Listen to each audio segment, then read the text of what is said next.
Blue Ridge Cable. I want to congratulate them on their 17 March announcement that they are collaborating with Calix in 8,000 miles of overbuild.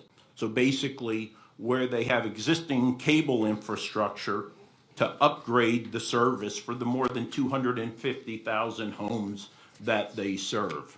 Now that's overbuild, right? That means there's a saturated area and they're continuing to upgrade. And we need that, right? We need to go from 500 megabits per second to a gig to up to 10 gigabytes per second, which that will provide. But there's still a large portion of Carbon County that is and underserved. It doesn't matter if you use the PA Center for Rural Studies MLab data or their to be released on 20 May data that will from Ookla.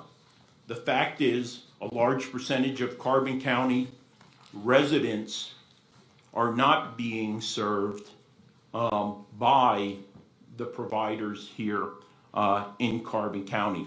And that's what this study is all about. And Act 96 gave us greater fidelity and granularity as to what specifically are those requirements.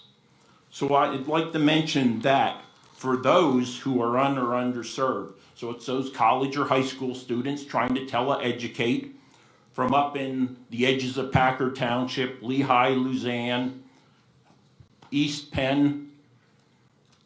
Look, this study's yours. For the seniors who have mobility issues and can't make it to those appointments at LVHN, St. Luke, or Geisinger, this study's for you.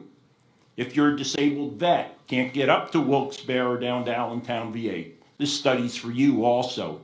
What about that entrepreneur, right, who is on Etsy and wants to sell not only in Carbon County, but in the state and through the nation and potentially a global market, right? This study is for you. And what about that employer who wants to maximize the effectiveness and efficiency of their employees and allow them to work from the road, work from home, work from the residence?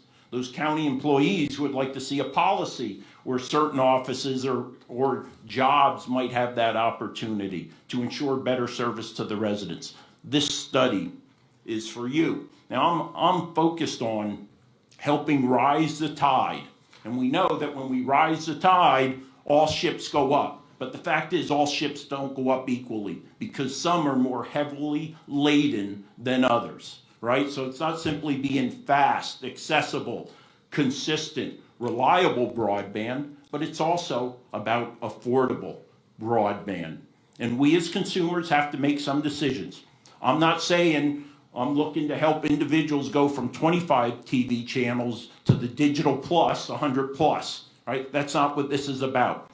This is about telemedicine, teleeducate, telework, affordable prices in that realm. And as customers, consumers, we need to make those decisions.